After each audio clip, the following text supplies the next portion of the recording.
Pretty easy to dodge that these days, especially considering Rooster already has his plated steel caps and has the extra movement speed. Alvaro invested the heal here. Both mid laners fighting it out. Nuke needs to crash this wave. He's so chunked, but he is going to hit level 6 here. And I don't think Jojo can really stop them from pushing in this wave. I think Jojo's too low mana, but they'll go in with a flash remount. The miasma down, and there's first blood to Shifters. And that's the support jungle here from Shifters. The new additions making work, allowing for Nuke to get the first blood, push in mid, and it's nearly 1,000 gold lead with the gold lead from mid and top.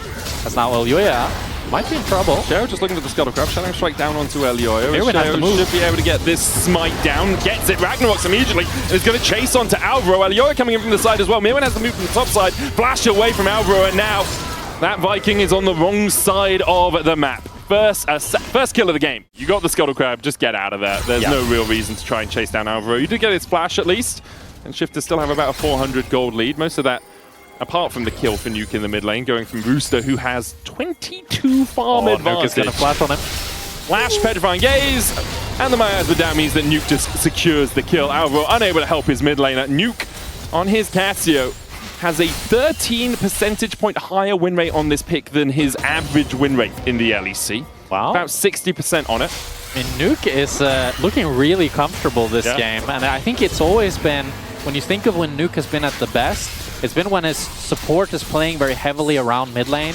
and just kind of camping him like this, and we see the benefits here as Jojo playing a little bit too far up back to back. Alvaro is here, but what's Alvaro going to do? I mean, Jojo should know this is happening.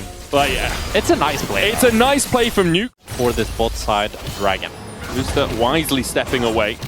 Builds up a bit of that Mega Gnar bar, but now with Stend he can step up a little bit easier. Loses 2 minions to the turret and a third to a bouncing bomb coming out from Super, being a little bit too scary for him to step forward. Paduk and Mirwin trading on the bottom side. Mirwin having much better time than he was against the Gnar earlier on as Sheo starts up the drink. This is really clean macro from Shifters. They put Stend up towards top lane, so now MKOI can't dive. Ooh, they might still look for that. Flash, Magnetstorm, Rooster, look for the chaser onto Super, who doesn't get away. The aftershock procs. Great engage from Stend. That's the second time we've seen him catch MKOI unaware. Meanwhile, on the bottom side, Mirwin looking for the dive. The Hemo play coming out. Mirwin needs to get out because Sheo's on his way across. Does have the Ragnarok and has the flash, and Mirwin's already down to 300 HP on the top side. Stend looking for a re-engage. Mirwin down. Stend getting away from the Shadow Dash in. The wallop doesn't connect as Elyoya goes further forward. Jojo with the Arcane Storm can't kill off Rooster. And Shifters are just winning all across the map. And it's so clean by Shifters. Stend covering for the dive, and he recognizes that MKOI are going to do the dive regardless. So he pulls the trigger. He makes the play happen. And that means that it's 2 kills now as they get kill on bot, kill on top. Out first items coming in across the board. Both the bot laners have theirs. There's the roll quest as well as Alvaro tries to step forward here. Sheo on the chase. Stend using a little bit of extra movement speed to see if they can close the gap, but instead they'll just deny a little bit more vision. No jungle camps here for Shifters to thieve away. I think Nuke needs to be careful in bot lane here. Elyoya can look to dive him or force him under tower. He does still have Flash and Petrifying Gaze. As you say, Elyoya looking to chase. There's a cease and desist. Petrifying Gaze for the stun. Mega Inferno Bomb coming in as well, but doesn't really do too much damage. The Stand United, though, is enough. And a Taunt comes forward. Elyoya gets the shot down. Really good use of the Stand United there. Make sure that Elyoya can pick up that kill. Nuke decided not to go for the flash. Not sure if he thought maybe even if he flashes the taunt that he's still dead. That means that it's a kill for MKOI without really much of a return from Shifters, so they can't make a play happen on top, and MKOI can pick up the bot lane tower. If you jump onto Rooster, he can dash away as well, and if he's going Mega, you're jumping into someone who's got a wallop for the CC. Yeah. So it's very important that MKOI around the next fight, which either is going to be the Rift Hold, which is coming up now that Shifters are setting up for, or the Drake in a minute. MKOI have to pick their targets. Mirwin begins to dash away, repudiate. Shattering Strike goes to the side. Nuke stepping forward as well. This tower's still pretty healthy. Magnetstorm down onto Mirwin. There's Miasma for the follow-up with the grounding. Mega Inferno Bomb's going to hit onto Stend. Public Execution does not. Stend managing to survive through it and gets into the bush just in time to avoid any more aggro from the minions. Meanwhile, though, Rooster having to step back from his tier 2 on the bottom side to survive because Elyoya and Jojo are in the area. And a nice try by Mirwin there. Nearly gets out with the fancy footwork if he landed that Public Execution. It does mean that Shifters is not going to pick up the top tower. They're going to get the Rift Herald. And MKOI, all they got was some plates on bot lane and denied a wave or 2 from Rooster. With the Drake still 30 seconds away, Shifters can reset in time. Shale will be here a little while longer. There's the smite, gets the Rift held. Sten stepping forward though, without numbers on this side of the map, was greedy. MKOI play around the fact that Shifters assume they backed away and managed to steal away a kill and steal away a blue. I like what Stend is doing in the sense that he's trying to protect the weak side, trying to let Rooster farm, but he overestimates a little bit how tanky he is or whether or not MKOI had already based. So he ends up falling there, but it is going to be a Dragon as well going for the side of MKOI. So a bit of poor timing from very little long-range engage. So it's really easy for Six to take a lot of space and fights and really poke and be really annoying on the mid waves. So taking that tower is going to give Supa a lot more freedom to play around. It feels like good flank positioning is important for Shifters as Shao uses the Hex Gates to get around Ragnarok in as well. Jojo does still have the flash here. Has the Stand United coming down as well as Alvaro looks for it and around the Rosies. Jojo survives underneath the tower. Magnustorm pulls Alvaro back. Petrifying Gaze there as well for the stun. Double TPs coming out as Alvaro's going to fall. LYON looking for the engage. Cease and desist available to him. He'll go for Nuke. Mega Inferno Bomb clicks him on the edge. Another TP from MKOI as they're sending everyone towards this fight. Jojo back in the action. Nuke's going to fall to Jojo. Sten falling almost towards the bottom side of the fight as well. Public execution. Sten is decapitated by Mirwin. And MKOI, they punish the mistake from Sheo. They use the teleports, they run them down, and they get 3 kills for themselves. But Sheo, what are we doing on this Olaf? We're going way too deep. We can't go under tower like that. Man, he just really hated the ending of Arcane, it seems, as he tries to chase this victor to the ends of the earth. But the reaction as well from MKOI is great. I mean, the first mistake is that he throws the axe too far, so he cannot pick it back up to continue throwing it at Jojo. And then I think once Jojo's flashed away, he thinks, okay, I'm already dead, I guess. But I feel like he kind of flash out, try to get out, and bait MKOI in. And their Shifters are able to take down Alvaro, but with all the teleports coming in, 3 teleports. The fact that LYON can go in so deep, the rest of the squad, they can back him up and make it a winning fight for MKOI. And then Mirwin hits a really nice public execution here to finish off the play. And Rooster just isn't there. Rooster's pushing midway the entire time. Didn't have TP up, it seems. Wasn't able to join the fight, and now MKOI have a 1,000 gold lead. Most of that sitting on LYON, but Super's joined the party, 777 gold ahead.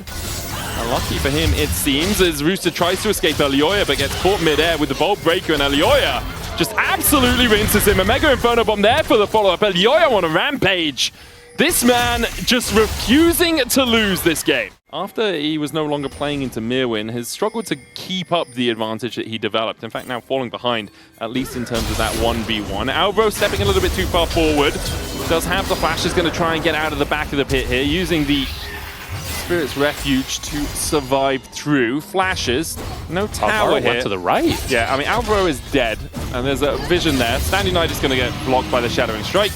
Zeke's will proc, but Shifters will chase him down. Jojo's pushing through top, LYON is pushing through mid. Paduk is gifted over the kill on the Shadow. But I don't understand, why didn't he just go to the left? I think he was fine. Yes. Well, maybe he's one of those guys that has to hold his hands out in front of him to tell left from right. And his team was like, go right, and he was like, I'm not sure which I'm using control. You know, I had a vivid memory when I was a kid that my brother told me what was left and right when we were playing a video game together. And every time I need to remember, I would... Okay, so Rooster building up Meganar down towards the bottom side. He's going to try and keep Mirwin at bay. MKOI now stepping in from mid lane. The Drake down to 5k. Rooster face checks into Mirwin. That's fine for him. He'll continue to try and trade, as Mirwin does take a chunk of his health. Rooster needs to get that Meganar up. Baron, Drake down to 2k as LYON gets into the back of the pit, and Sheo is falling. Uses the Ragnarok and then runs away. Meanwhile, Paduk is too far forward. Public execution onto Sheo. Cease and desist in as well with the Mega Inferno Bomb coming down. But already, Rooster's picked up Mirwin. The Gnar flashed away by LYON on the backline. Paduk keeping 3 members of MKOI occupied and getting a kill onto Super. Huge from Paduk.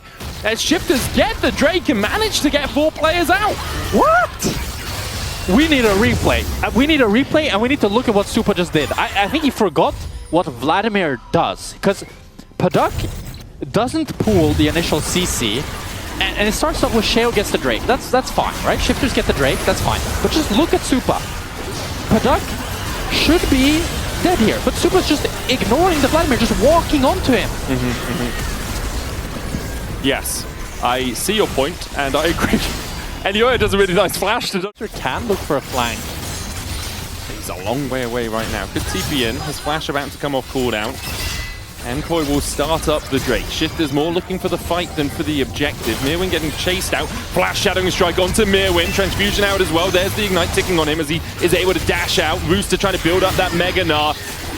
The Hexgate behind from Sten still has the Crash Down, has the Magnet Storm. Rooster almost at Mega. The Drake at 3k, Shale forced away, still has that Ragnarok as they dive in. Stopwatch from Jojo, Hema play down as well. The Nav into the wall and MKOI are getting routed. Super and LYON just running for the hills, trying to survive. Voltbreaker will get LYON out for the moment, but TP behind as Product chases Super over the wall with a flash. And the tides of blood enough. Super flashes, gets to the blast going just in time. A Voltbreaker out from LYON. Shifters lose the Drake, but they absolutely clean up the fight. Shifters, they played for the fight, and they played it beautifully. They're going to get 3 kills. They're going to get the Nash. They won't be able to end the game. Maybe if they took down Supa, that could have been on the cards. But still, they're going to walk away pretty happy with the Nash, because this Dragon doesn't mean a whole lot for MKOI. It's only their second. They are up against the Sigs and the Victor wave clear, though, so we'll have to see how much they can get out of this Nash. And probably it'll just be some tier 2s as we watch this fight back. It starts off with the fact that Sheo is getting quite poked. This is the standoff that we talked about. It's really difficult for Shifters to enter, but Nuke is able to find the Petrifying Gaze. Rooster with a really nice Flash Gnar ultimate to get 2 people into the wall. And then after that, the fight's already lost for MKOI, and Shifters can run them down, but Product not being able to chase down Supa, it does mean that they're not able to threaten anything more than the Nasher. Yeah, but they will get that Baron and have it for the next 2.5 minutes. We'll see how much damage they can do, because their siege is not exceptional. Right? It's very weak. It's very weak, in fact. The split push from Rooster is decent, but other than that, you're very low range. And you don't have much dive threats. Yeah, and you're into range in the Ziggs and the Victor, so it is hard for you to step forward. Obviously, the Baron buff will help on the minions. Double cannon wave towards this bottom side. One of them not buffed, the other one, its bigger brother buffed up for now. Nuke will buff for seconds. He walks back into range. Shifters doing a good job here of trying to cut MKOI away from defending their tower by stepping around, but they can't quite manage it. Voltbreaker in from LYON, into the cease and desist. Nuke still has a stopwatch. Nuke still has the Seekers. Petrifying Gaze coming down with the Arcane Storm there as well. Mirwin on the backline. There's the stopwatch. There's the Seekers. As Rusev joins the fight, doesn't have Mega Gnar stacked up, but he's still enough to kill off Mirwin. Jojo eating the Hemo Plague as well. Sarah, she will save him for now. Product goes down as Albro falls second. Twin Fangs into his back, take the kill. But still, MKOI holding on here. LYON, Jojo, and Super standing strong. And that's a big win for MKOI, because they deny any sort of Baron power play. Yes, Shifters, they pick up 2 kills, but they will not get any real towers with this Nash, as Shifters might have overstayed here. Oh, Gravity Field down. No Ragnarok for Sheo. It's going to make it a lot more difficult to fight this. He also has no flank. Shifters are going to struggle to find a point of entry here. Super looking for the damage across the wall. Lands a little bit onto Rooster, who has a Seekers of his own on this Gnar. Watch out for that in the fight. Sten goes for the engage. Great satchel out from Super. The taunt comes in from Alvaro as now LYON looking for the engage. Vault Breakers in onto Sheo. Sten, Arcane Storm, Public Execution gets dodged with the Seekers by Rooster in the middle of the pit. Alvaro goes in again onto Product, who goes into the Sanguine Pool. The Ragnarok in the middle of the Dragon Pit. Surviving here for Sheo. LYON comes back alive but dies. What? The soul goes over to Shifters, and somehow Shifters have just wrangled themselves out of the bottom of a pit to find the win in the fight, to find the soul. Nuke picks up a triple. Super slowed as well by the Hextech soul as Rooster looks through the chase. Super does have flash, will get away. But Shifters somehow wrangle a fight out of nothing. I don't know how Shifters did that. This fight looked so bad for them to begin with Sten not getting the engage. Sheo got so chunked. Rooster had the stopwatch. They're going to look to end. I mean, Supa, he has such good wave clear, but Nuke is just going to not allow him to get in range. Bomb is up in 3, though. If he can get a Mega Inferno Bomb on this wave, it will clear it out. They can't end. There's the Mega Inferno Bomb. They'll look for it. Rooster tanking the tower now, needs to get out. Rooster almost dies to the tower. Aggro, and now Super and Alvaro. They're shooting fish in a barrel, and the first one's down. Good double gate away by Product and Rooster to escape. This game should not be this close. But it's 20 seconds until Nasher. MKOI can rush it 4 versus 5 as the fight starts off with Sten flashing in. He's not able to land onto anyone. And the fight looks lost for Shifters. Look, Sheo's half, Stend is nearly dead, Rooster's in the middle of the pit, but somehow, with Paduk buying so much time in the back line, I don't even know how they're able to win this.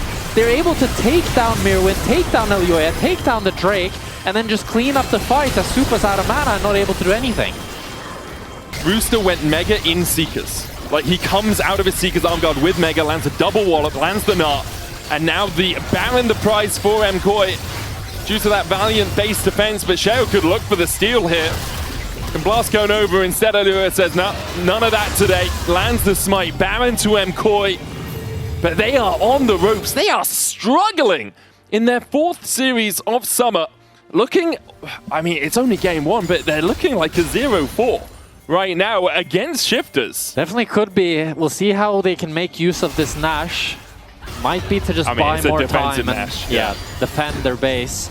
As they should still be losing any sort of fights. And the Hextech Soul, I'd say strongest of all the souls. It just allows you to run down any member that's caught offside. Especially when the fights are so in and out. It's about dash, like for LYON, dash in, get some damage, dash out. The same for Mirwin. When you're getting slowed up and taking that extra damage, can be really difficult to deal with. The only benefit, I guess, is that Shifters don't have a lot of ways to poke that damage onto you. They kind of need to be in the middle of the fight to get. I think actually Cloud Soul this game for Shifters would have been so good. That would have been the best. Or Ocean, I think, would have been solid. I think Ocean at 40 minutes is too weak. True. Lots of people hate Ocean, so I'm quite a fan. I'm kind of a hater. Yeah. I feel like it just doesn't. It used to be like, I remember when Souls got released, it was so OP, but then they nerfed it, and I feel like ever since it's been kind of. I think we should bring back the old Chem Soul map. No, I don't think we gave it a good enough chance. Rengar just jumping at you from red buff somehow.